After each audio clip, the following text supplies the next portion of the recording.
Seigneur, notre Dieu, notre roi, nous te bénissons. Père Céleste, nous te rendons toute la gloire encore de cette journée. Nous te bénissons pour le souffle de vie. Nous te bénissons, Seigneur, pour ce que tu ne cesses de faire. Père, béni sois-tu, car tu vis et tu règnes à jamais. À toi la majesté et le règne. Prends le contrôle encore, Seigneur, de ces moments. Au nom de Jésus-Christ de Nazareth. Amen. Bonsoir, frères et sœurs. Bonsoir, chers internautes. Nous sommes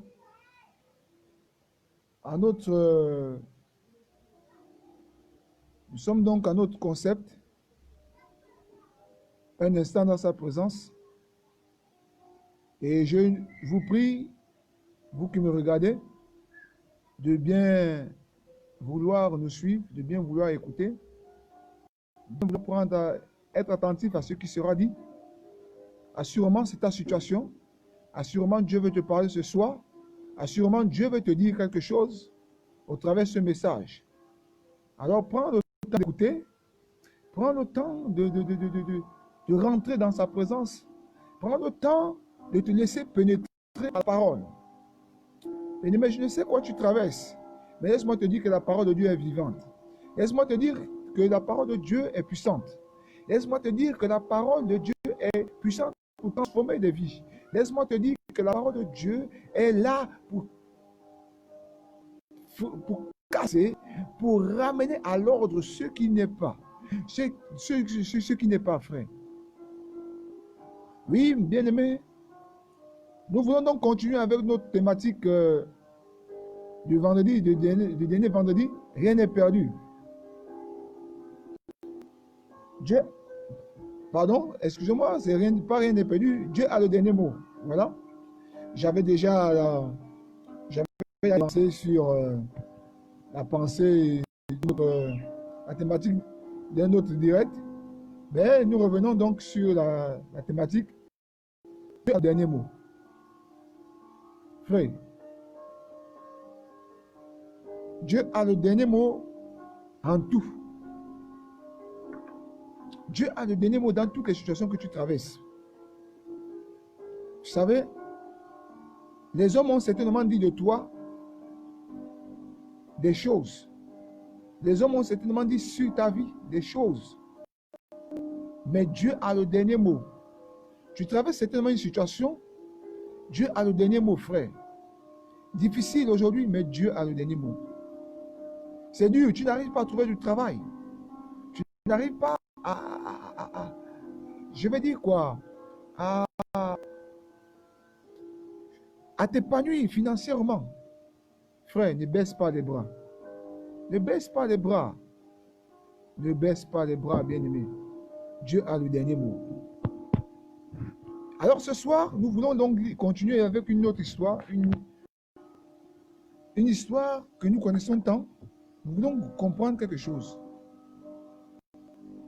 Une histoire que nous connaissons tant dans la Bible. Nous écoutons, nous la lisons. Et parfois, nous ne nous arrêtons pas pour comprendre la profondeur de ce message, la profondeur de ce que dit la Bible.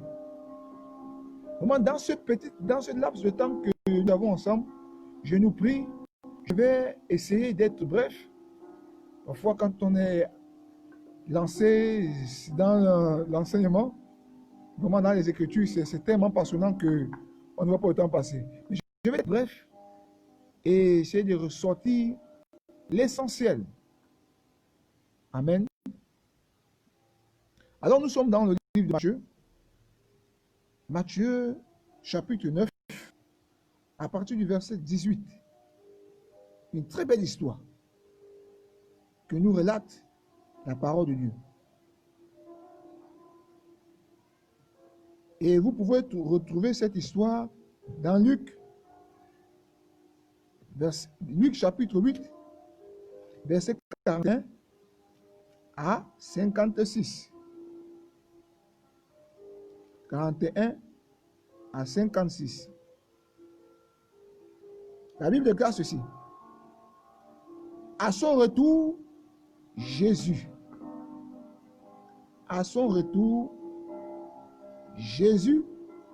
fut reçu par la foule, car tous l'attendaient. Et voici qu'il vint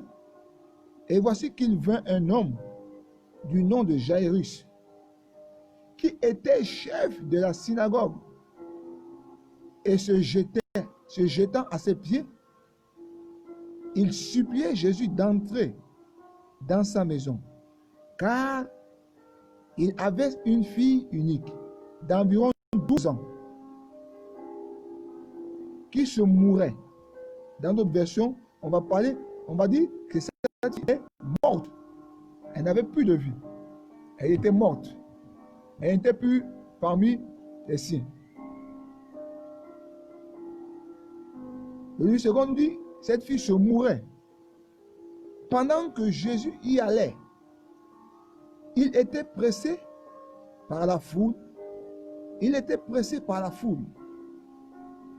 Or, il y avait une femme atteinte d'une perte de sang depuis 12 ans.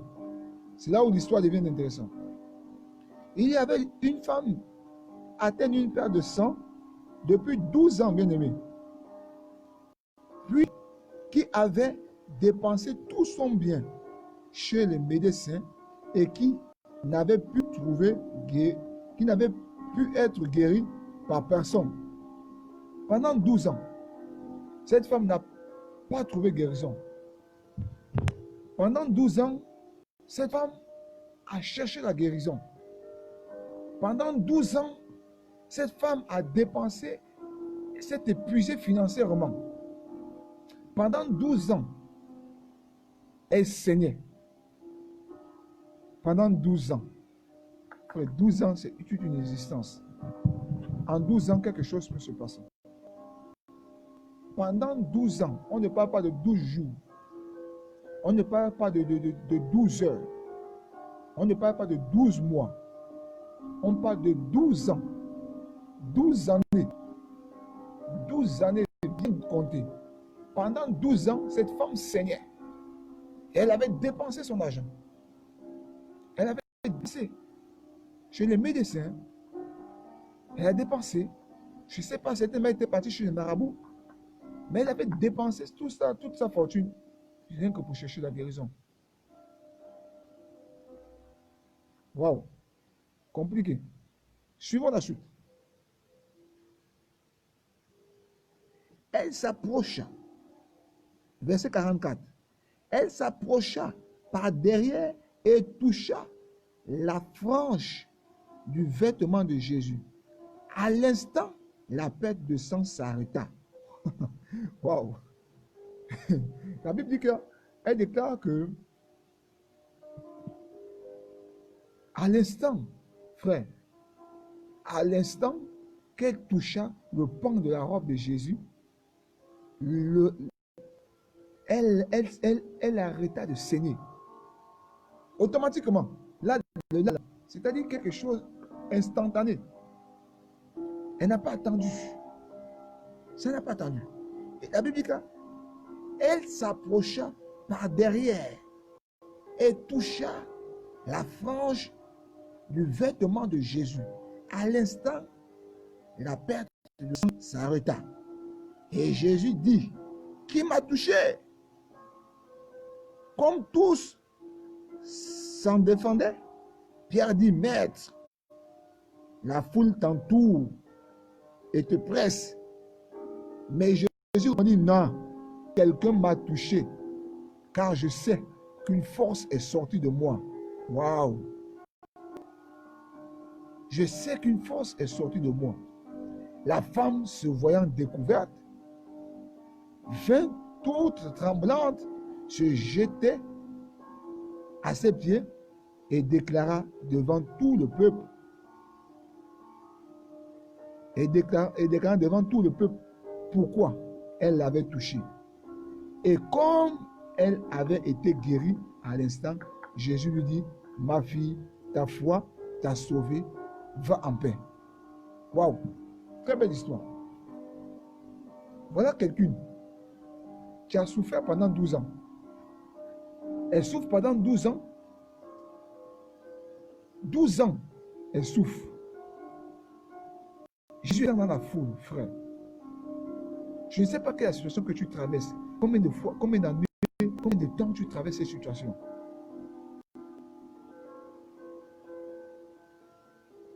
Parfois, il y a des petites situations que nous traversons. En quelques mois, nous nous lamentons. Nous rejetons la faute sur les autres. Cette femme, pendant 12 ans, bien aimée, pendant 12 ans, elle a souffert. Pendant 12 ans, elle a souffert. Pendant 12 ans, bien aimée, pendant 12 ans d'existence.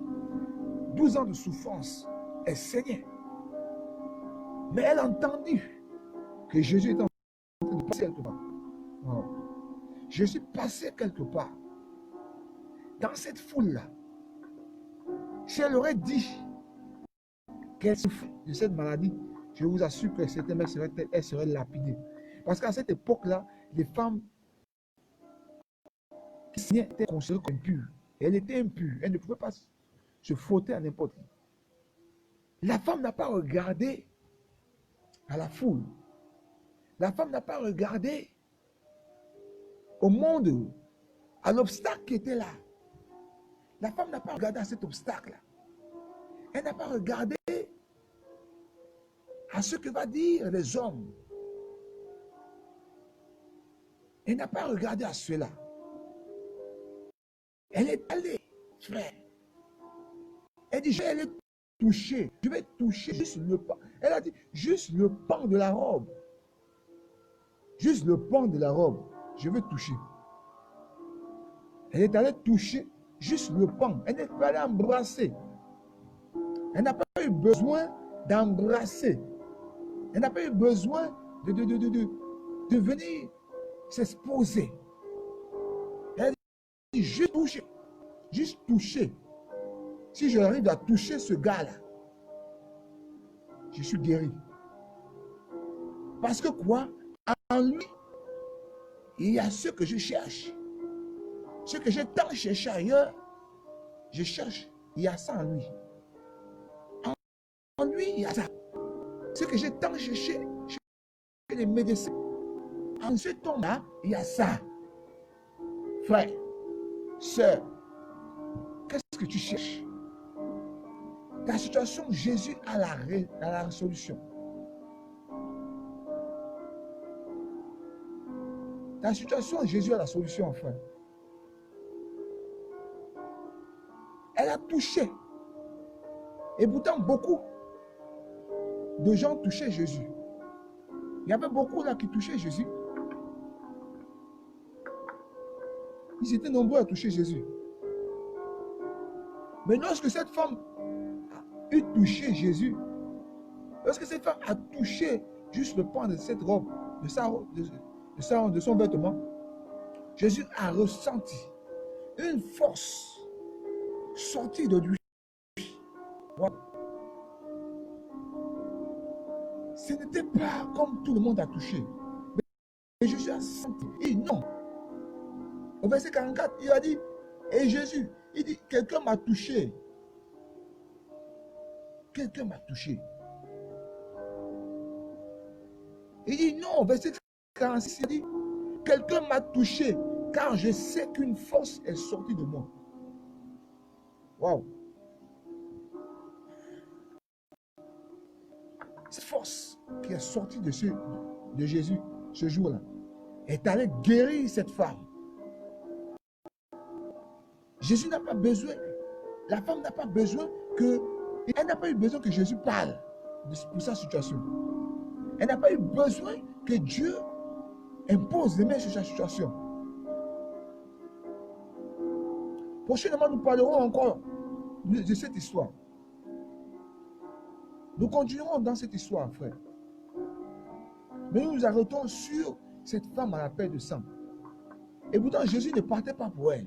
Jésus n'était pas venu pour elle. Non.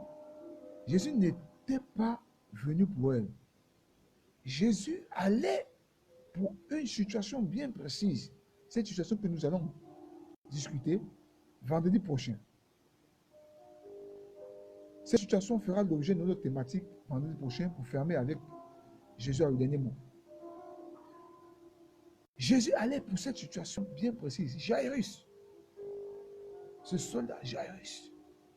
Et, mais cette femme, parfois, nous morphons, nous apitoyons sur notre situation.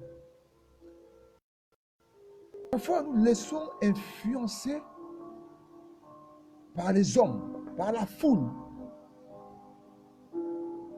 par notre milieu, que nous ne touchons pas du doigt. Frère, alléluia. Cette femme n'a pas regardé la foule. Cette femme n'a pas regardé sa situation. Elle a regardé à celui qui était capable de guérir, à celui qui était capable de la sortie de cette situation. Elle a regardé à celui-là qui était capable de changer sa vie, à celui-là qui était capable de changer sa vie, frère, à celui-là qui était capable de lui donner ce qu'elle a tant cherché, chez les médecins, partout ailleurs, où tu cherches, frère, est-ce que tu cherches au bon endroit? Est-ce que tu cherches au bon endroit? Est-ce que tu cherches au bon endroit, frère? On a tellement cherché. On a tellement dit que c'est fini pour toi. Moi, je crois en celui qui me donne la vie. Peu importe ce que les hommes ont dit, c'est pas fini. Peu importe ce que vous pensez. Peu importe ce que tu penses de moi, frère. Peu importe ce que tu penses de moi. Peu importe ce que le monde pense de moi. Mais tant que mon Dieu n'a pas encore dit son dernier mot à mon sujet, je crois que tout est possible. Cette femme, assurément, a été repoussée, répugnée, insultée, humiliée à cause de sa situation. Humiliée, frère. Mais dit non, je vais aller juste toucher le pan de la robe de Jésus. Je vais juste toucher. Je n'ai pas besoin qu'il me parle. Je n'ai pas besoin qu'il me touche. Je n'ai pas besoin Mais à cause, regardez la foi. Regardez où cette foi l'a mené. Regardons où la foi de cette femme a amené cette femme. Où cette foi l'a mené, frère. C'est ce qu'on appelle la foi agissante. Est-ce que vous me savez? Je ne veux pas que Non, la foi agissante. C'est ça la foi agissante. Sa foi était en mouvement. Pas la foi croyance. Elle croyait déjà que Jésus pouvait faire quelque chose dans sa vie. Elle croyait. Elle savait. Elle avait cru que Jésus allait faire quelque chose. Mais il a fallu qu'elle se déplace. Il a fallu qu'elle aille concrétiser cette foi-là. Frère, il a fallu qu'elle mette cette foi en mouvement. Et le mouvement de cette foi, c'est de toucher Jésus. C'est de toucher le pan de sa robe. Frère, toi qui as accepté Jésus, toi qui as donné ta vie à Jésus, toi qui as cru à son nom, est-ce que tu as ce degré de foi? Est-ce que ta foi à ce niveau? Quel est le niveau de ta foi, frère? Est-ce que tu crois lorsque je te dis que Jésus a le dernier mot? Lorsque je dis que Jésus a le dernier mot, frère, est-ce que tu crois à cette parole? Moi, je la crois. Je crois, je saisis. Alléluia.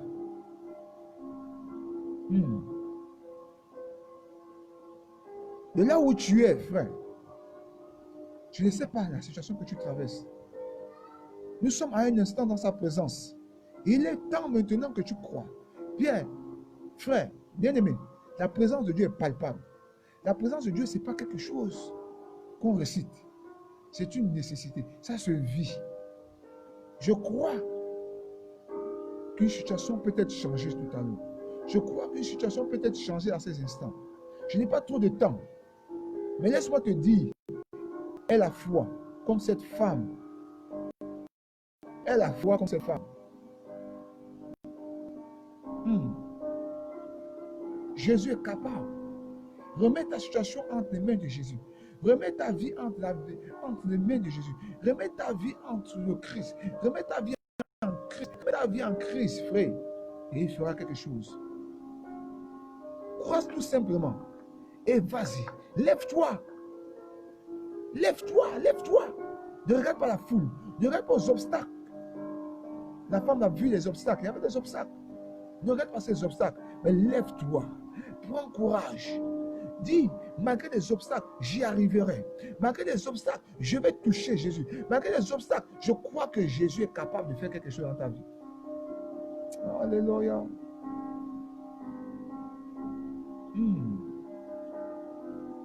Ce soir encore, je viens t'encourager à travers ces paroles. Ce soir, je viens t'encourager à travers cette situation, frère.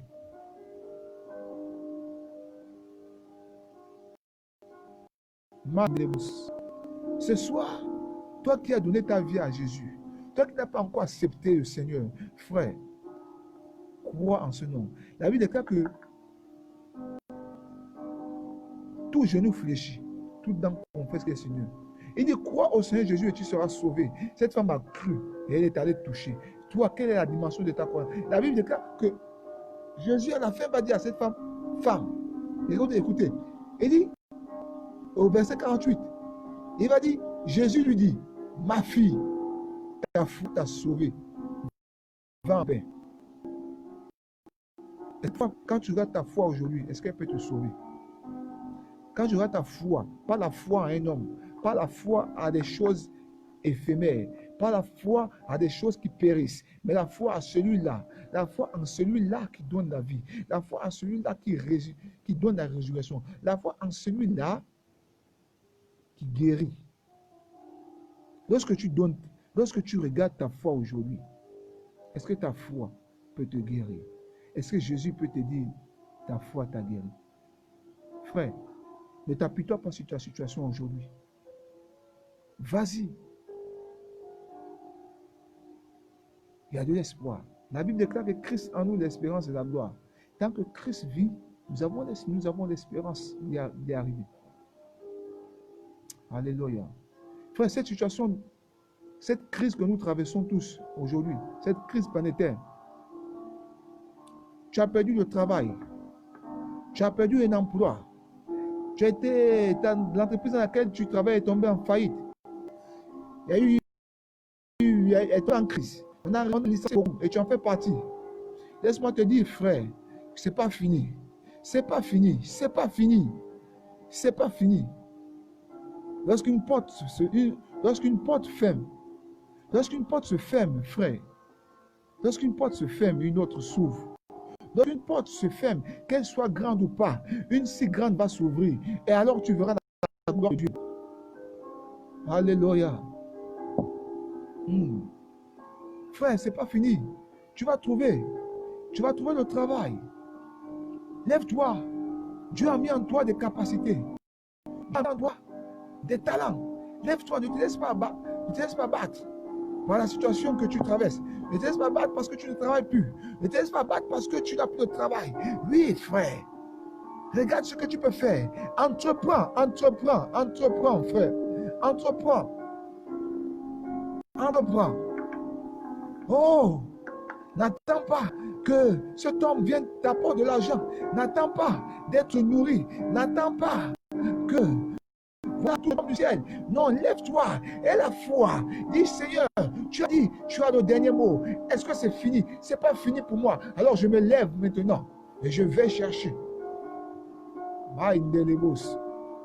Oh, bien-aimé, je ne vais pas m'attendre. Il est l'heure.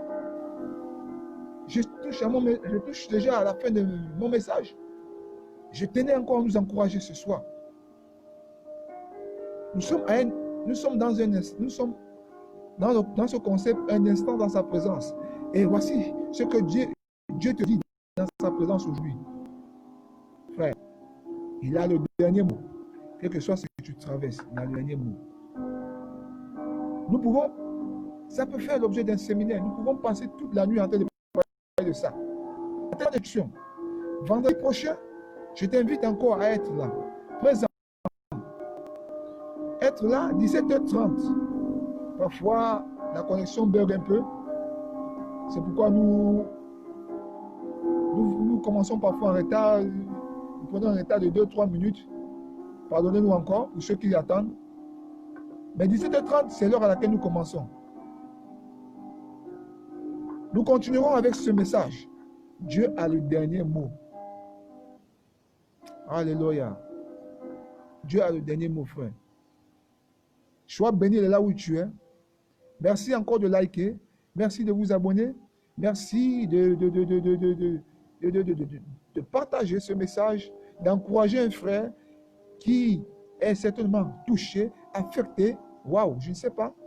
Merci, merci, merci, merci pour vos encouragements. Laissez-moi des commentaires encore. Vraiment, soutenez encore le concept dans la prière. Financièrement, si le Seigneur te met à cœur de contribuer financièrement encore par rapport à ce concept, vraiment, je t'encourage de soutenir encore ce concept et vraiment, tu ne seras pas déçu. Merci, que Dieu vous bénisse. Que Dieu vous bénisse. À vendredi prochain, 17h30. Et n'oublions pas, il y a des vidéos qui sont souvent postées, il y a des vidéos qui sont aussi sur la page YouTube. Frank Baker, c'est ma page YouTube. Un instant, dans sa présence, voilà. C'est ça le concept. Que Dieu vous bénisse abondamment. Que Dieu vous bénisse davantage. Que Dieu vous bénisse au nom de Jésus. Amen.